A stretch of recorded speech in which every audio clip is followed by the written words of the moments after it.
হরে কৃষ্ণ ত্রিবর্ণক নিমজ্জন্তং জগৎ প্রেমনে জয়ন্তং তদা সন্তাবতার বহু বা পুষ্কর নবস্য সর্বত্র ভদ্র। তাই তার ইচ্ছায় চলবেন, আমরাও তার ইচ্ছাই বেঁচে আসি। মনে করি আমি বেঁচে আছি, এ কথা যে বলবেন ভুল বলবে। মায়ের গর্ভে সন্তান থাকেন, সেই সন্তানকে বাঁচার উপায় কি করে গর্ভে বেঁচে থাকতে পারেন, সেটাও ভগবানের বিধান। মায়ের সঙ্গে আর বাচ্চাটার সঙ্গে, মায়ের নারীর সঙ্গে আর বাচ্চার নারীর সঙ্গে কে এক করে দেয়, কি বিধান আমার ভগবানের। কি করে ওখানে থাকা যাচ্ছে? একটা দুটো দিন নয়, মানে 10 মাস না, 10 মাস সন্তানটা ওর মধ্যে থাকছে। তাকে কে রাখছেন? মাকে তাকে রাখছেন ভগবান। তিনি আমার জন্য কি না করছেন, সে ভগবানের ব্যবস্থা। তার ইচ্ছায় বাবার বীর্য আজকে মায়ের গর্ভে দিয়ে মায়ের মূত্র থলিতে রেখে দিচ্ছে। তাকে আবার কেমন করে বাঁচিয়ে রাখছে। বেঁচে থাকতে হলে কি করতে হয়? তার শ্বাস প্রশ্বাসের প্রয়োজন। আমাদের শ্বাস প্রশ্বাস বন্ধ হয়ে গেলে তাই গৌর হরিব। আগে পটল তোল। মাধ্যমিক পরীক্ষায় পড়েছেন, মৌখিক পরীক্ষা তো 2 নম্বর 3 নম্বরের মানে নাম্বার পাবে। মাস্টারমশাই বলছেন মাধ্যমিক ছাত্রদের তোমাদের একটা পরীক্ষা নেব, দেখি মৌখিক পরীক্ষা তোমাদের কেমন নলেজ দেখবো। মৌখিক নেন কেন? তার নলেজটা দেখবার জন্য। নলেজ না নিয়ে কলেজ যেতে পারবে না। তার জন্য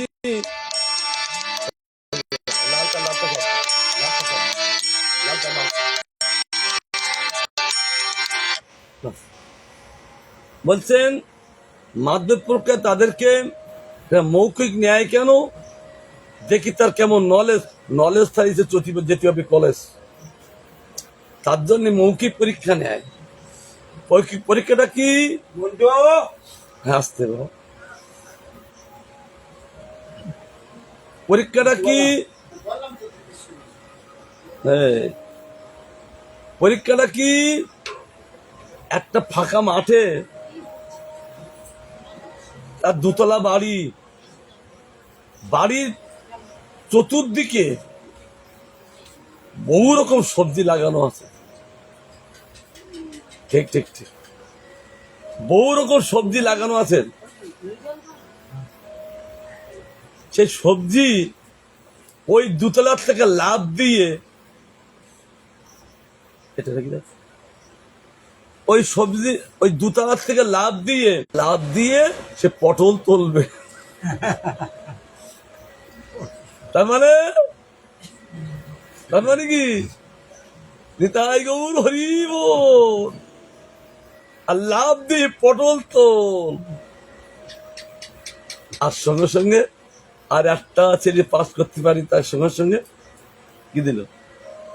নাম্বার দিল। মৌখিক তো তদ্রূপ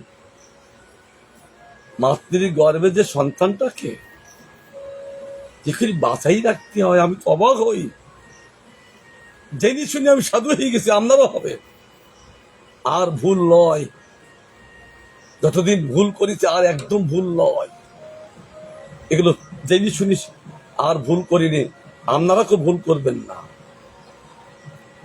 ভগবান কেমন করে আমাদের বাঁচিয়ে রাখছেন। তাই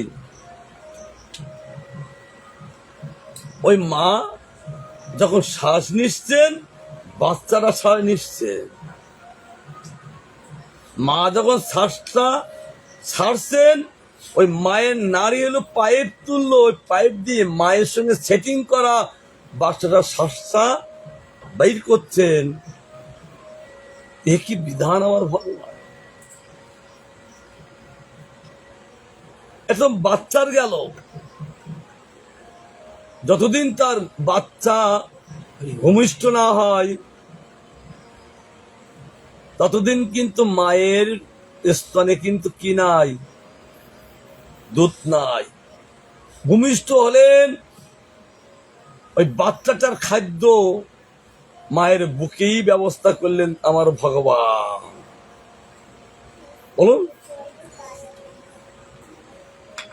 এই জগতে তুমি যতই যা কিছু খাও না কেন, মায়ের দুধ যে সন্তান না পান করেন, মায়ের দুধের একটা বিরাট শক্তি, তার জন্য ব্যবস্থা করছেন কে? তাও আমার ভগবান। তাহলে এহেন ভগবানের ভজন ছাড়া আমরা কাকে করব, যিনি এত বড় সুযোগ। আচ্ছা, এইবার সন্তানটা তখন ভূমিষ্ঠ হলো, এতদিন তিনি মার গর্ভে থেকে ভগবান বাঁচিয়ে রেখেছেন, কিন্তু ভূমিষ্ঠির পরেও আবার বাঁচিয়ে রাখতে হবে। কি ভগবানের বিধান! ভূমিষ্ঠ হওয়ার পরও তাকে বাঁচিয়ে রাখতে হবে, কারণ জীব জাতি বেঁচে থাকতে পারবে না। তাই তিনি এক স্বরূপে ওই বদ্রিকা আশ্রমে নরনারায়ণ রূপ হয়ে তিনি তপস্যা করছেন আমার ভগবান। কেন তপস্যা করে? ওই জীব জাতিকে পালন করে চলেছে, অনন্ত কোটি জীবকে আমার ভগবান। দেখো গায় বস, ওই জীব জাতিকে পালন করেছিলেন ভগবান তপস্যা করে। কি মাধুর্য ভগবান! কারণ জীব তো তারই জীব, জীব হলো ভগবানের সন্তান।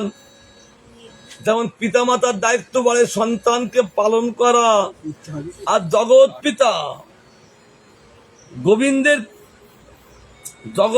গোবিন্দের দায়িত্ব পড়ে গিয়েছেন তাদেরকে পালন করা। নারদকে বলছেন নারদ, না উদ্ধবকে বলছেন উদ্ধব, আমি জীব জাতিকে কেমন করে আমি রক্ষা করি জানো? তিনটি প্রাণীর দ্বারা দৃষ্টান্ত দিয়ে উদাহরণ দিলেন। কি কি তিনটি প্রাণীর দ্বারা উদাহরণ দিলেন? কি কি? মৎস্য, কূর্ম আর বিহঙ্গ। উদ্ধবকে বলছেন ভগবান, আমি তিনটি প্রাণীর দ্বারা আমি জীব জাতিকে পালন করি। কূর্ম মূলত কচ্ছপ বাজাতে,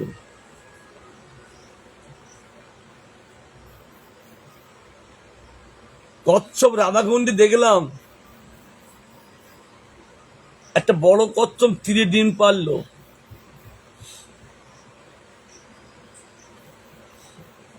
ডিম পেরে ফট করে জলে চলে গেল, আর জলে থেকে ধ্যান দেবে ওই ডিমের যে আবরণটা কি করে দিল,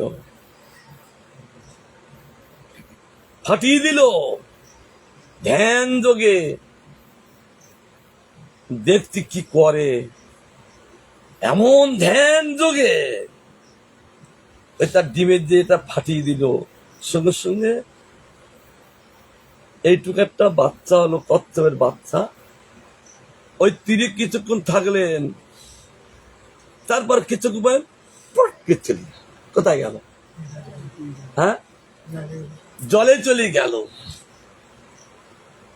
ভগবান বলছেন যারা এই জগতে কিছু চায় না, নিরন্তর আমার নাম গানে তারা মত্ত,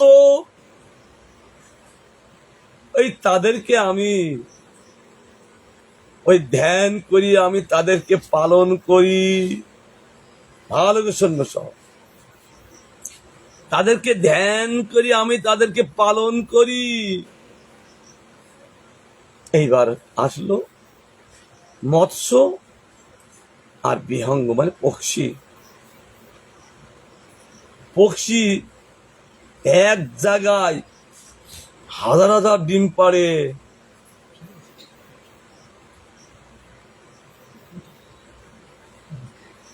হাজার হাজার ডিম পাড়ে মৎস্য।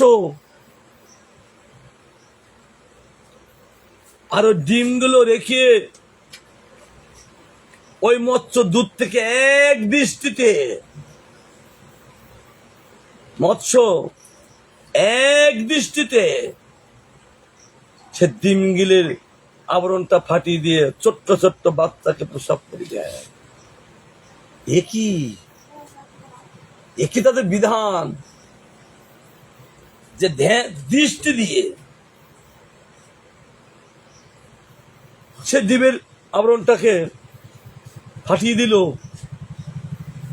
এ কত বড় ক্ষমতা আমার মৎস্যের। তদ্রূপ কেবল এক ধ্যান, এক জ্ঞান, দ্বিতীয় কোনো ধ্যান নেই, দ্বিতীয় তাদের কোনো জ্ঞান নেই, তৎপরতা আমার সেবায়।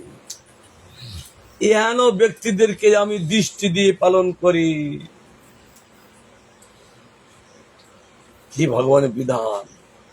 এহেন ব্যক্তিদেরকে আমি আমার দৃষ্টিতে দিয়ে তাদের পালন করি।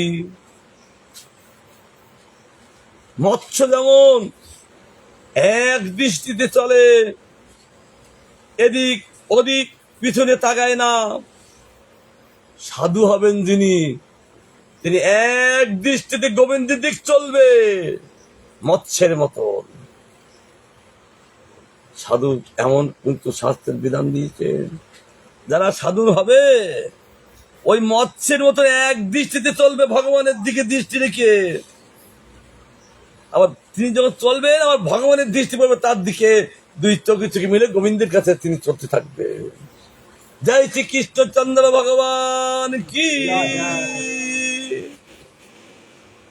সাধু যদি এদিকে দৃষ্টি করে, পতন অনিবার্য। সাধু এক দৃষ্টিতে চলবেন।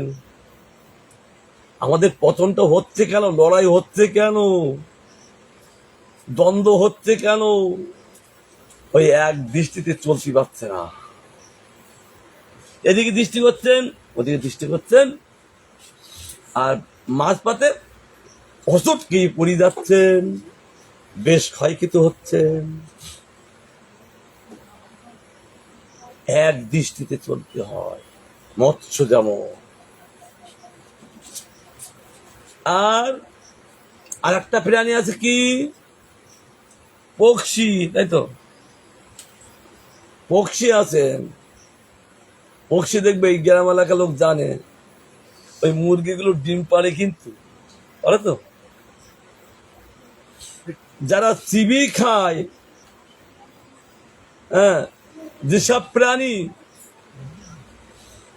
বলছেন, যেসব প্রাণী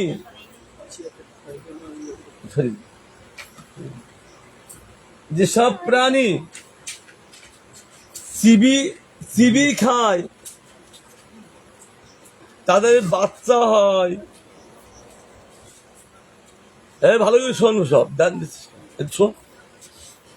ভগবানের অনেক প্রাণী, তো যেসব প্রাণী চিবি খায় তাদের বাচ্চা হয়, আর যেসব প্রাণী গিলি খায়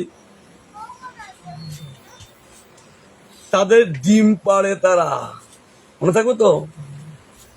এক জায়গায় তর্ধা হচ্ছে, একটু বলি, এক জায়গায় তর্ধা হচ্ছে, সেখানে নিত্যানন্দ ত্রয়োদশীতে এক জায়গায় বিগ্রহ এসছে আছেন রাধাকুণ্ডের সেরা পণ্ডিত শ্যামসুন্দর পণ্ডিত, আমার গুরু মহারাজ, আর ওং বিষ্ণুপাদ ভক্তিকুশল সৌম্যভূষণ মহারাজ এক শিষ্য, তিনি ওই তর্জা গান করেন। তো উনি একটা উদাহরণ দিচ্ছেন, বলে একটা বাচ্চা স্কুলে গিয়েছে, হ্যাঁ, মাস্টারমারা বলতে, দেখো যারা যেসব প্রাণী চিবি খায় সেসব কি হয়, বাচ্চা দেয়, বাচ্চায় তাদের। আর যেসব প্রাণী গিলি খায় তার ডিম পাড়ে। এবার বাচ্চাটার বলতে, তাই তো আমার ঠাকুমা তো ডিম গিলি গিলি খায়, কারণ বয়স হলে কি হয়, দাঁত নেই, গিলি খায়। এবার যেই না ছুটি দিয়েছে, ও বাড়ি এসে বলছে, ঠাকুমা একটা ডিম দাও না, একটা ডিম দাও না।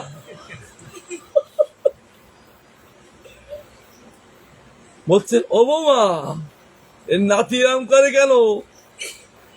বৌমাকে ডাকলেন, বৌমা এসে বলছে, এই ছেলে কি বলছিস? বলে, কেন? মাস্টার পড়া নিয়েছে, পড়া আমার দিল, যেসব প্রাণী চিবি খায় তারা বাচ্চা তাদের, আর যারা গিলি খায় ডিম পারে। আমি দেখতে ঠাকুমা গিলি খাচ্ছে, দাঁত নেই, গিলি খাচ্ছেন, তাহলে কেন দেবে না? বলো একটা দিদি দাও না।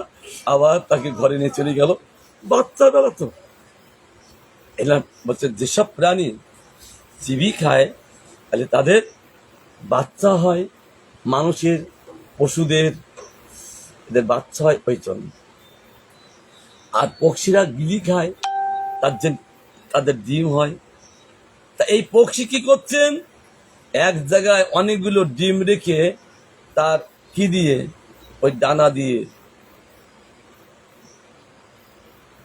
গরম করিয়ে, ওদের এত ভগবান শক্তি দিয়েছেন, ওই মুরগির বা পক্ষীদের বাচ্চা প্রসব করার ভগবান এমন বিধান দিয়েছেন যে এরকম দানা দিয়ে গরম করিয়ে, গরমের দ্বারাই ওই ডিমের খোসাটাকে সরিয়ে দিয়ে তাদেরকে বাচ্চা প্রসব করে। ভগবান বলছেন, এই জাতীয় যারা ভজন করছেন, আমি তাদের হস্ত স্পর্শ করে তাদেরকে আমি পালন করি। পালনের শক্তি আছেন ভগবানের মধ্যে, জীবের মধ্যে পালনের শক্তি নাই। পিতা মাতা যেন মনে না করে বাচ্চাটা আমি পালন করছি, তাহলে অনেক বাচ্চা মরি যায় কেন, নাকি বলো? আচ্ছা, প্র্যাকটিক্যাল কথা হবে, ভগবানের ভগবত্তা সর্বোপরি রাখতে হবে। তা যদি না রাখা হয়, হচ্ছে দোষ হবে। তার জন্য ভগবানের ভগবত্তা সর্বোপরি থাকবে। কারণ ভক্তিমত ঠাকুর গান করেছেন, তুমি সর্বেশ্বরে সর ব্রজেন্দ্র কুমার, তুমি সর্বেশ্বরে ব্রজেন্দ্র কুমার। হে গোবিন্দ, তুমি সর্বেশ্বরেশ্বর, ঈশ্বর তুমি। আবার সর্বেশ্বর কারা? ভগবান থেকে অসংখ্য অবতার। ভগবান এই ব্রহ্মাণ্ড পালন করার জন্য তিনি অসংখ্য অবতার করেছেন। এই অসংখ্য অবতারও বাজাতে ব্যাখ্যা করি, গানের ব্যাখ্যা করি না, দোয়ারি ভালো হবে, ব্যাখ্যা করি। ভগবান কে বলছেন, হে ভগবান, আমি সর্বেশ্বরেশ্বর, আমি ঈশ্বরেরও ঈশ্বর। আপনি ঈশ্বর করা, ঈশ্বর হলেন ওই অবতারগণ তারা ঈশ্বর, আর ঈশ্বরের ঈশ্বর এই আপনি সর্বেশ্বর, সকলে ওপরে আপনি ঈশ্বর। বর্তমান যুগে আপনি যে ব্রজেন্দ্র কুমার, ব্রজেন্দ্রকে কৃষ্ণ ব্রজেন্দ্র কাকে বলেন? হ্যাঁ, ভক্তটু গানটা করছেন ব্রজেন্দ্র কুমার, ব্রজেন্দ্রকে নন্দ হ্যাঁ নন্দ হ্যাঁ, আগে ভুল বলেছ। নন্দ মহারাজ, হে গোবিন্দ, তুমি এখন ব্রজেন্দ্র কুমার, অর্থাৎ নন্দ মহারাজের কুমার পুত্র তুমি। কত কত ভূত ভবিষ্যৎ বিচার করে তিনি গানটাকে রচনা করতেন, গোবিন্দকে সর্বোপরি রাখছেন। তুমি সর্বেশ্বরেশ্বর ব্রজেন্দ্র কুমার, আর তোমার ইচ্ছায় সৃষ্টি, তোমার ইচ্ছায় পালন, তোমার ইচ্ছায় সংহার, তোমার ইচ্ছায় ব্রহ্মা সৃষ্টি করে চলেছেন, তোমার ইচ্ছায় বিষ্ণু পালন করে চলেছেন, আর তোমার ইচ্ছায় শিব সংহার করেন। তারা ব্যক্তিগত কেউ কিছু করেন না। ভক্তিমোহন ঠাকুর বলছেন সব আপনার ইচ্ছায়, যেহেতু আপনার রাজ্য, আপনি মালিক। কিন্তু বর্তমান যুগে ব্রজেন্দ্র কুমার, তাই বলছেন একমাত্র আপনার দ্বারা এই জগৎ পরিচালনা, আপনি না থাকলে জগৎ পরিচালনা হয় না। আপনি এই জীব জাতিকে সব পরিচালনা করছেন আপনি, ভক্তি ঠাকুর বলছেন। এই জন্যে সেখানে ভক্তিমোহন ঠাকুর শুধু তত্ত্ব মহত্ব তিনি কীর্তন করে চলেছেন, অন্য কিছু নয়। কারণ তুমি অনেক লীলা করছো, অনেক রূপ ধরছ করেছেন, কিন্তু নররূপের মতন এত সুন্দর রূপ আর কোন অন্য কোন রূপই নাই। নররূপ এত প্রভাব রূপ। মহাপ্রভু তার ব্যাখ্যা করেছেন, কৃষ্ণের যতক লীলা সর্বোত্তম নরলীলা, নরবপু তাহার স্বরূপ। তার যতক লীলা আছেন, সর্বোত্তম লীলা হলো নরলীলা রূপ। জয় শ্রীকৃষ্ণ চন্দ্র ভগবান কি, তার সর্বোত্তম লীলা। নররূপ ছাড়া তার সর্বোত্তম লীলা করতে পারেননি। মহাপ্রভু চৈতন্য চৈতন্য ব্যাখ্যা দিচ্ছে যে তিনি এত সুন্দর সর্বোত্তম লীলা প্রকাশ করে জীব জাতিকে সুখী করে চলেছে। যদি মনে করেন যে আমি সুখী থাকি, জীব কোথায় সুখী থাকবেন, কার জায়গায় বা আছেন? তা আমরা আছি লোকের জায়গায়।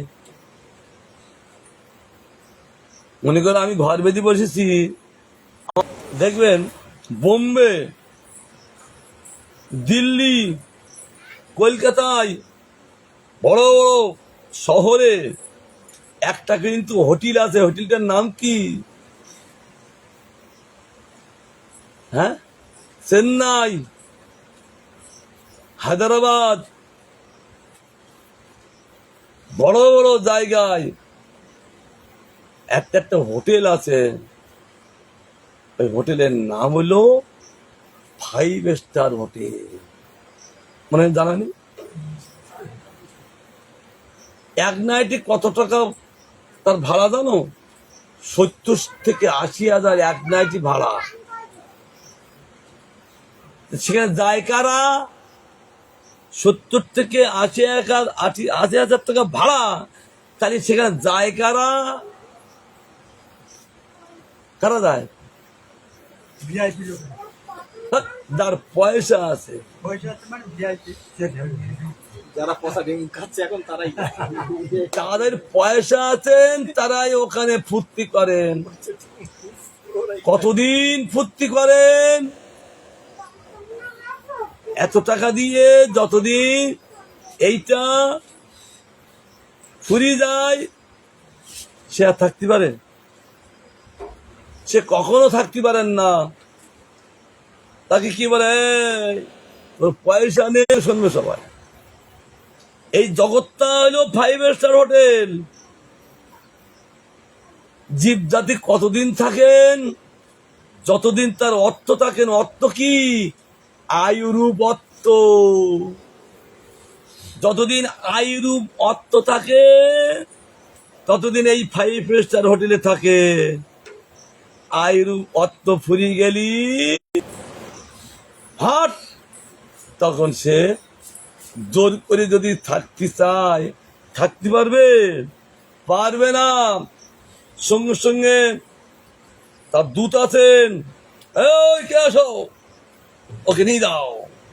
তখন যমরাজের চর আছেন নিয়ে যাওয়ার জন্য। যেতে চায় না।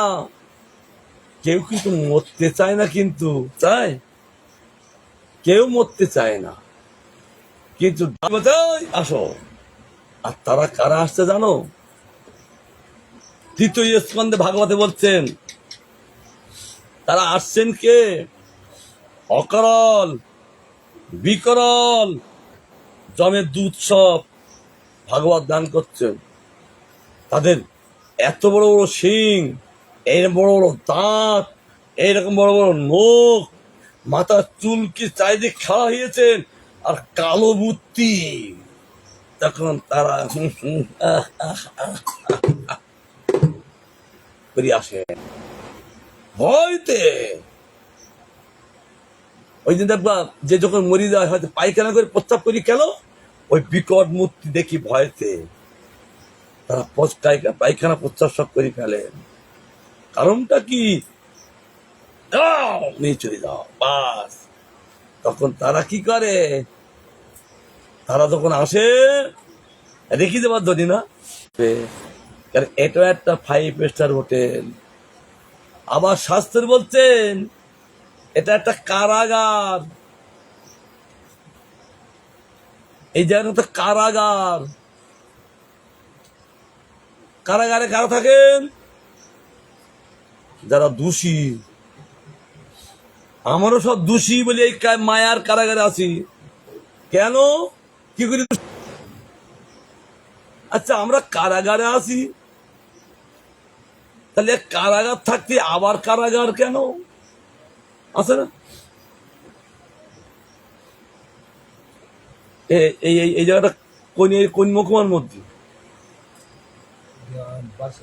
হ্যাঁ, দেখো বসিরহাটে একটা কারাগার আছে, জেলখানা। এই বারাসাত কারাগার আছে, জেলখানা। নেই, একমাত্র বৈশালী ওখানে নেই, বারাসাত নেই। বারাসাতে নেই। আবার কৃষ্ণগড়ের জেলখানা, আবার ওই বনগাঁয় জেলখানা। দমদম সেন্ট্রাল জেল, তারপরে মানে যেখানে যেখানে মহকুমা, প্রত্যেক মহকুমায় একটি জেলখানা আছেন। তা আমরা কারাগারে আছি, তা আবার জেলখানা লাগছে কেন? বলে কারাগারে থেকে আবার যারা বেশি দোষী তাদের জন্য আবার স্পেশাল কি স্পেশাল কারাগার আবার তৈরি করছেন তারা। এইসব বসিরহাটে, বনগাঁয়, কৃষ্ণগড়ে। কারণ তাদের স্পেশাল কারাগার। মানুষ দেখেও দেখছেন না, শুনিও শুনছেন না। আমাদের মৃত্যু, আশঙ্কা মৃত্যু। মানুষ দেখেও, প্র্যাকটিক্যাল দেখেও দেখছেন না। আবার আশঙ্কাতে মৃত্যু এসে যাচ্ছেন, আবার সেই সাধুর কথাগুলো শুনছেন না। না শুনলে তার গতি কি হবে? মৃত্যু তো অনিবার্য। তাহলে তারা কি করবেন? একটা হরিণ তিনি স্বাধীনভাবে জঙ্গলে বিচরণ করছেন, ভালো করে ধ্যান দিয়ে শুনবেন। স্বাধীনভাবে তিনি জঙ্গলে বিচরণ করছেন, কিন্তু দেখছেন সামনে অগাধ জল। পিছনে তাকিয়ে দেখেন মুখ বেদন করে আছেন ব্যাঘ্র। সাইডে তাকিয়ে দেখেন এরম করে ধরিয়ে আছেন কে? ব্যাস। আশঙ্কা মৃত্যু তার অনিবার্য। এমতো অবস্থা কি করবে? হঠাৎ করে হরিণটার বিবেক খুলে গেল। হরিণটা যখন বিবেক খুলে গেল তখন হাত জড়ি কি বলছেন, হে গোবিন্দ রাখো চরণে। আত্মি করে যখন তিনি নির্ভয়ে বিচারণ করতে লাগলেন, তাহলে তাকে কি রক্ষা করলো? ভগবান তাকে রক্ষা করেন। তার জন্য ভক্তি ভট্টা করতে যে জানি বলেছেন গানের মধ্যে, তোমার ইচ্ছায় জগৎ সব পরিচালনা করছে। এই এই এই মেয়েটা বস, বুঝেছি বস, তখন দরকার নেই। এখানে কেউ বিনা দরকার উঠবে না। ভালো কথা শোনো, প্র্যাকটিক্যাল কথা। তার জন্য এইগুলো ভালো করে শুনতে হবে, জানতে হবে, বুঝতে হবে। মনে করবেন না আমি করছি, মনে করবেন না আমি বলছি। এই যে কর্ম করে সেটাও কৃষ্ণের ইচ্ছায়, আবার তিনি যে চলতেন সেও কৃষ্ণের ইচ্ছায়, আর যে আমরা যে কথা বলছি এটাও কৃষ্ণের ইচ্ছায়। তার ইচ্ছা না হলে জীব করতে পারে না। সব তিনি বলাচ্ছেন, তিনি করাচ্ছেন, তিনি সবকিছু বলাচ্ছেন। আমার তখন এই কথাটা চিত্তে বসিয়ে গেল, এত ভালো লাগলো কথাটা, আমার চিত্তে বসিয়ে গেলেন এই কথাটা। সবসময় আমার স্মরণ করে দেয় যে সাধুর কথা না, সাধুর কথা এমন। কিন্তু তাদের ছেলেদেরকে শিক্ষা দিচ্ছেন সে মেন চোর। দেখো যখন চুরি করতে যাবে আর কানের মধ্যে তুলো দিয়ে যাবে, কারণ চলা পথে অনেকটা সাধু দর্শন হয়, হরিকথা হয়। ওই সাধুর কথা কোনোদিন যেন, এইবার তিনি বাবার কথা, বাবা তো দিন কতবার কি করলো, তাই ওর হরি বলে গেল। এইবার চোর সে ছেলে চুরি করতে যাচ্ছে, ওই কানে তুলো দিয়ে চলতে চলতে দেখেন এক জায়গায় ওইরকম রাস্তা, তাছাড়া যাবার কোনো রাস্তা নেই। সে ওই বাবা বলেছেন আর সাধুদের চটপট করে পালিয়ে যাবে, কিন্তু চটপট করে পালিয়ে যেতে গেলে তো অনেক সময় আঘাতকে পড়িয়ে যেতে হয়, তাই না? ওই যখন সাধুদের দেখে চটপট করে চলে যাচ্ছেন, আর তখন হুচুটকি পড়লো আর কানের তুলোগুলো খসে গেল। আর সেই সময় কর্ণের মধ্যে সাধুর দুটো কথা প্রবেশ করল। কি কি কি কি কথা বললো? সর্বদা সত্য কথা বলিবে, আর যার অন্ন খাবে তার অনিষ্ট করবে না। এই দুটো কথা একবার এখান থেকে ঢুকিয়ে একবার সেন্টারে এসে গেল। সেন্টারটা কোন জায়গায়? এইখানটায় এসে গেল চিত্তে। এইবার সাধুর বীর্যবতী কথা, সে তো তার ক্রিয়া করবে। এখানে দিয়ে তারা ক্রিয়ার আরম্ভ হয়ে গেলেন সে সাধু চিত্ত, যে সেই চোরের চিত্ত কি সেই বলতে লাগলেন সর্বদা সত্যি কথা, মিথ্যে কথা বলা যাবে না, আর যার অন্ন খেলে তাকে অনিষ্ট করা যাবে না, এই চিত্ত দুটো কথা দিয়ে তাকে জানাচ্ছেন। এবার চিন্তা করলে তাই চুরি যদি করতে হয়, কেন সাধারণ বাড়ি চুরি করলে বেশি কিছু পাওয়া যাবে না, রাজার বাড়িতে চলে গেলেন চুরি করতে। রাজার বাড়িতে চুরি করতে গেলেন, এইবার রাজার বাড়িতে চুরি করতে গেলে তার আর এ বলছে সর্বদা সত্য কথা বলিস তো। তিনি বলছেন আমি চোর। কোথায় যাবে চুরি করতে? দারোয়ান বল, এবার তার বাড়ি কোথায়? তুই কোথার থেকে এসছো? কাশির থেকে। তোমার অ্যাড্রেস আছে? আছে। তার অ্যাড্রেসটা নিলেন। বলছে আমি চোর। দারোয়ান মনে যাচ্ছে আমি রাজার লোক, নিজস্ব লোক হবে, আমার সঙ্গে কি করছেন, ঠাট্টা করছেন। না চোর কোনদিন বলে আমি চোর? আরে আমরা দারোয়ান বলি ছোট লোক, আমরা এই দারোয়ান কাজ করছি বলে আমাকে উপবাস করছো তুমি? অনেক সময় হয় দারোয়ানদের অনেক সময় ছোট লোক মনে করে না, করে। তখন বলি না তাহলে রাজার লোক হবে না, আমাদের সঙ্গে ঠাট্টা করবে কেন, উপবাস করবেন কেন, মজা করবেন কেন? তাহলে দা ভিতর চলবে। রাত্রিবেলায় সে গেল, রাজা যত টাইম সব শুই পড়ে, ও ঘরে যাচ্ছে। আমাদের পৌবাদের মঠ আছেন, সেখানে একজন ভালো শিক্ষিত লোক, মোটা লোক বলছে মহারাজ প্রভু আসুন, হরিকথা শুনবেন।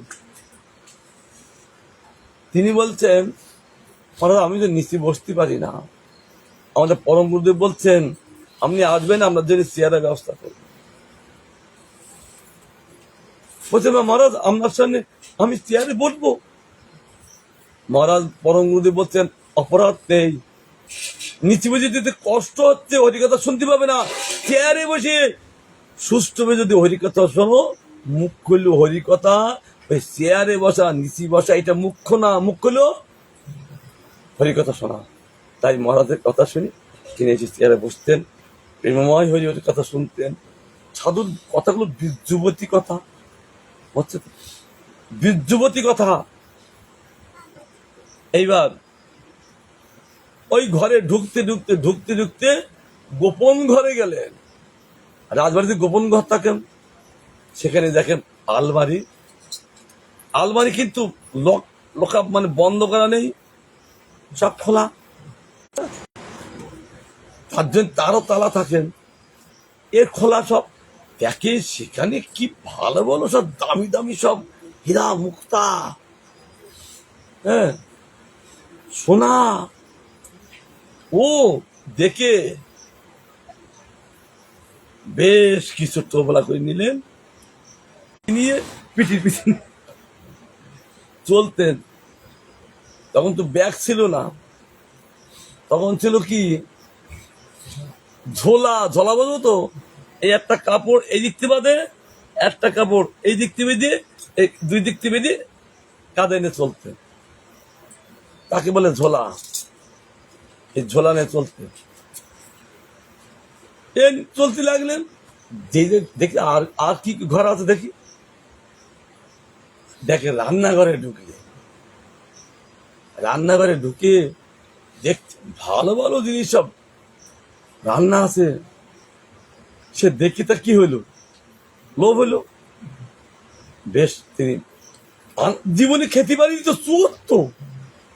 আর ওই দেখে আনন্দ করে সেই সব দ্রব্যগুলো খেলেন। খেয়ে এইবার তিনি এরকম নীতি যাবে, বিবেক বাধা দিচ্ছে, যার অন্ন খাবে তার আর অনিষ্ট করবে না। তিনি খেয়ে ওই যে এত জিনিসে নিয়েছিলেন ওই রান্না করে রেখে আইয়ে এইবার গেটে চলে আসলো।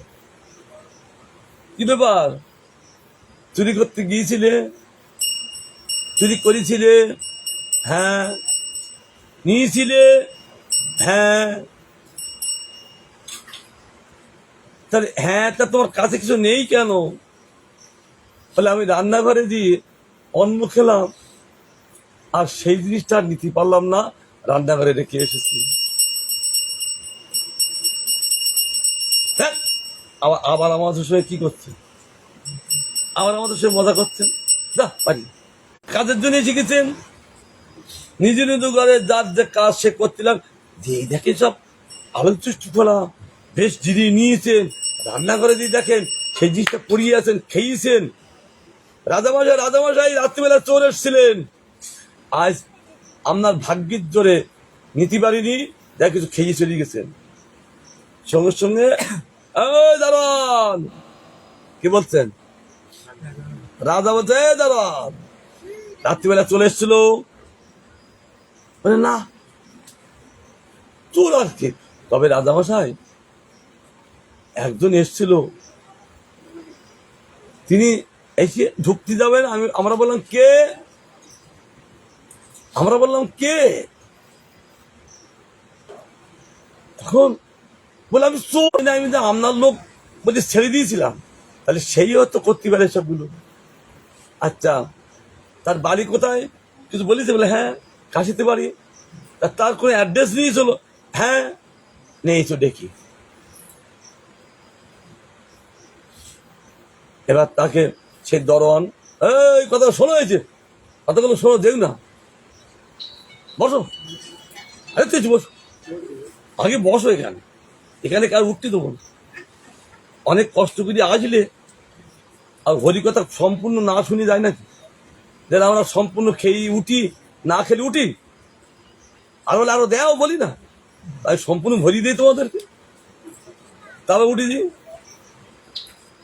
এখন এইরকম করতাম, বাংলাদেশে আরো সব হেসি করতো, এই বস, কারো উঠতে দিতাম। হ্যাঁ, এখন বলছে রাজামশাই ডাকছে, আর কি আনন্দ, কার? চোরের আনন্দ, সে আনন্দ করি, রাজামশাই ডাকছে, সে আনন্দ করে আসলো। এইবার সব মিটিং হবে তো, লোক সব রাজ্যের লোক এসে গেছেন, চোরের শাস্তি হবে। রাধার বাড়িতে চুরি কিন্তু সাধারণত চোর, বিশেষ পানিশমেন্ট হবে। আর ও আনন্দ করতে করতে আসছেন, ওই যখন ওই দারোয়ান গুলো নিয়ে আসছেন, সে আনন্দ করতে করতে আসছে। যত সময় রাজার কাছে এসে গেলেন, সেখানে লোকজন সব রাজা লোকজন সব এরকম বসে আছেন। এবার রাজার কাছে আসলেন, রাজামশাই বলছেন, এই তুমি আমার ঘরে চুরি করতে এসেছিলে? হ্যাঁ। কিছু নিয়েছিলে? হ্যাঁ। তারপর তুমি নিতে আর পারলে না কেন? তখন তিনি বললেন, রাজামশাই আমরা পরম্পরায় আমরা চোর। আমার বাবা যখন মরে গিয়েছিলেন তার আগে বলে গিয়েছিলেন, দেখো আমরা তো পরম্পরায় চোর, সব চুরি করি, আমাদের সব চলে। তা তুমি যখন চুরি করতে যাবে, কানে কি তুলো নিয়ে যাবে। আর যদি সাধু যদি হরিকথা বলে কোনো জায়গায়, চটপট চলে যাবে। কিন্তু আমি ওই চলতে গিয়েছিলাম, হঠাৎ করে হোঁচটকে পড়ে যায়, আর আমার কানের থেকে তুলোগুলো পড়ে যায়। তারপরে সাধু দুটো কথা আমার প্রবেশ করলো কর্ণে, কি আর অন্ন খাবে, তার কোনদিন ক্ষতি করবে না। এই জন্য রাজামশাই আমরা বাড়িতে চুরি করতে এসেছিলাম, কিন্তু আমি আপনার ঘরে অন্ন খেয়েছি, যার জন্য আমি নিতে পারিনি। রাজামশাই বলছেন, এ কি, তার বিবেক খুলে গেল। বলে দেখো, তোমার আর চুরি করতে হবে না, তোমার সংসারের ভার আমি নিলাম, আর তুমি আমার এই রাজ্যে তুমি কাজ করো। সে চিন্তা করলেন যে সাধু দুটো কথা, আজ আমার সংসারে রাজা ভার নিলেন, আর আমার দায় দেখতো আমার সব কাজের কর্ম, রাজা ভালো পদে কাজ দেবেন আমার। তাহলে দুটো কথা যদি আমাকে এত সুন্দর সুযোগ করে দেয়, তা আমি মনে করি যে সাধু যে দুটো কথা আমি শুনেছিলাম, তাহলে এর চেয়ে সাধুর কথা বেশি ধন আছে। তখন বলছে রাজামশাই, আমি এ ধন চাই না। হচ্ছে রাজামশাই, আমার ধন চাই না। তিনি সেই ধন পরিত্যাগ করিয়ে সাধুর কাছে চলে আসেন। বলছেন, সাধু বাবা, আপনার কাছে তো ধন আছে, সেই ধন আমাকে দিন। মাথা মন্ডন করো, যমুনায় চান করে এসো, আমি আমার নিজস্ব ধন তোমাকে আমি দিচ্ছি। তিনি তাই করলেন, সাধুর কাছে আসেন, সাধুর যে ধন তাকে দিয়ে ভরিয়ে দিলেন। হরিনাম করতে থাকেন। কি গতি দেখো, সাধুর কথা শুনলে তার কি গতি হচ্ছেন, তার ওই এ করলেন, হরিনাম করছে। অন্তিম কালে এসে গেলেন, গোলক বৃন্দাবন থেকে রথ এসে তাকে রথে করিয়ে তাকে গোলক বৃন্দাবনে নিয়ে চলে গেলেন। তাই সাধুর বীর্যবতী কথা অমৃত কি উলুধ্বনি দিতে, একটু জয় গান করতে ভগবান। নিতাই গৌর প্রেমানন্দে হরি হরি।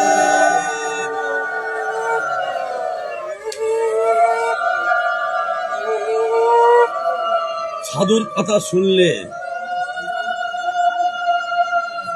সাধু একটা জগতের মঙ্গল মূর্তি।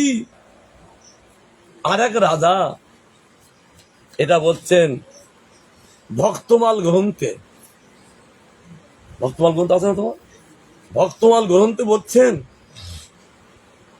এক রাজা, সে সাধু প্রিয়,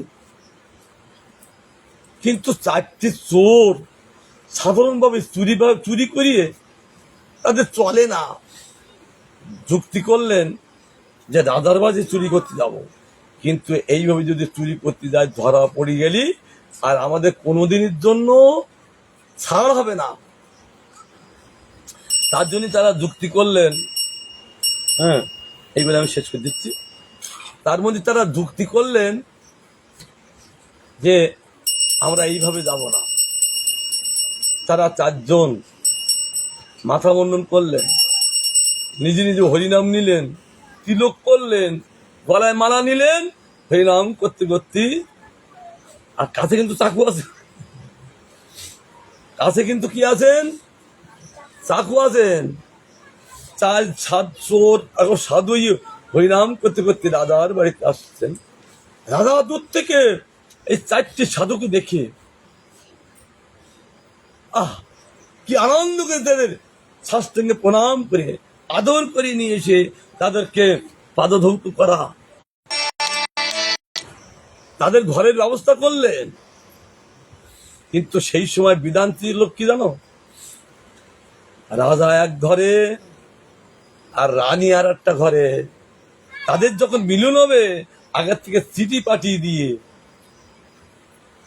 যে আমি আসছি অমুক দিন, তাদের সংবাদ দিয়ে তাই তাদের মিলন হতো। আর চোর চানটি চিনতে করছেন, এই রানীমার তার গলায় দেখছি বড় বড় কি হার, এখানে কি বলাই, হাতে সব সোনার বালা, এখানে আবার কি টিপুলি। এটা এদেশে দেখা যায় না, উত্তরপ্রদেশ দেখা যায় এরকম মাজা, এরকম সোনার বিছা বলে না, সোনার বিছা। মানে রানী মায়ের অঙ্গে যা আছেন বলছি এইগুলো যদি নিতে পারি তাহলে আমাদের আর কোনোদিন কি কয়েক লক্ষ টাকা তার জিনিসপত্র রানীর মার গলায় অঙ্গে, আর সব রূপুর রূপুর বলি বলে সব সোনা, যে তো রানী তো।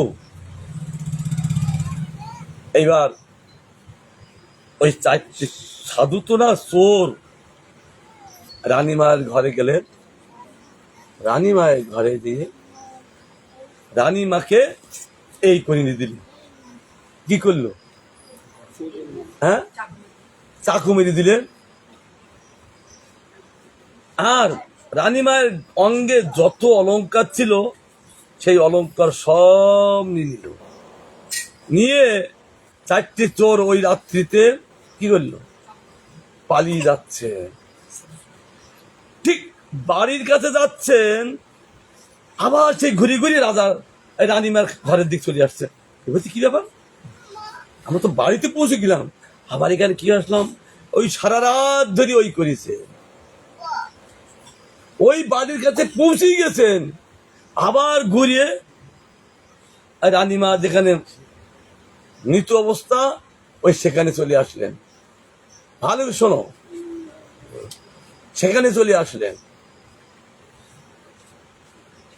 এইরকম করে সারা রাত কেটে গেল, কিন্তু চোর দুটো চারটে পালিয়ে যেতে পারলো না।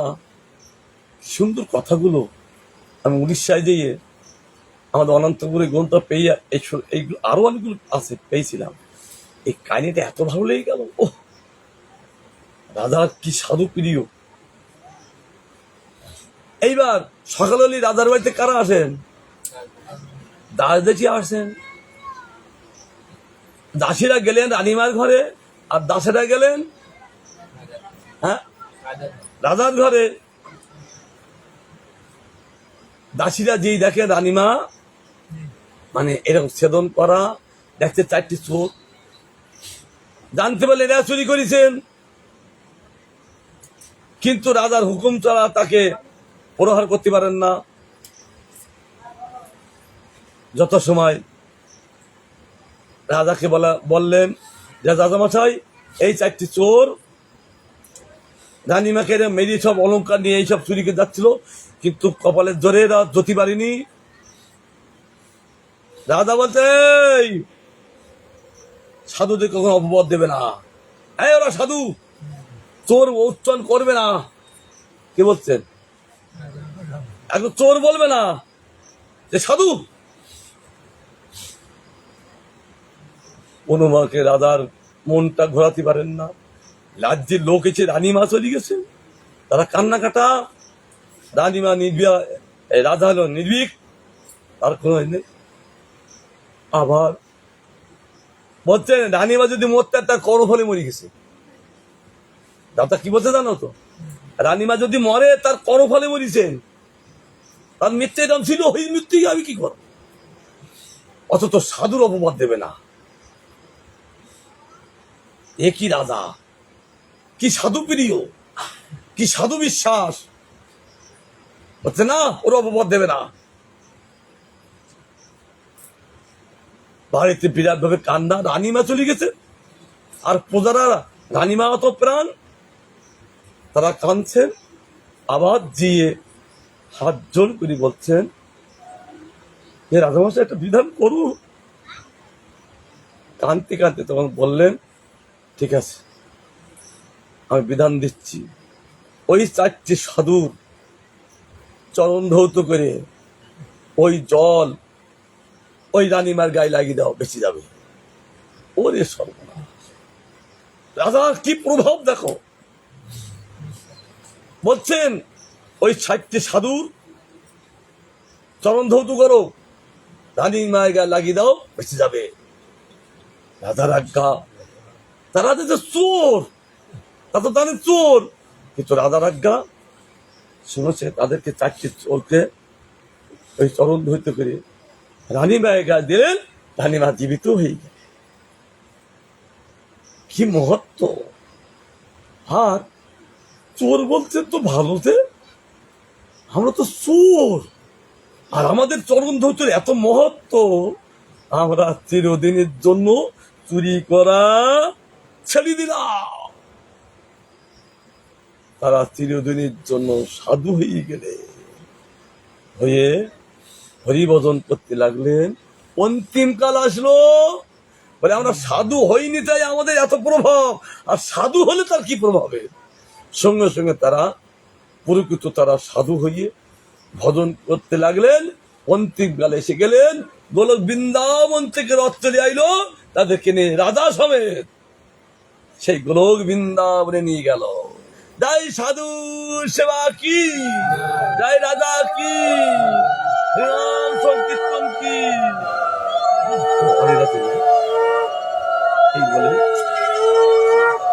এই বলে আমার গোবিন্দের কথা বিশ্রাম দিচ্ছি। তিনি প্রসন্ন হন। মনোবিদ্যা বাঞ্ছা কল্পতরুভস্য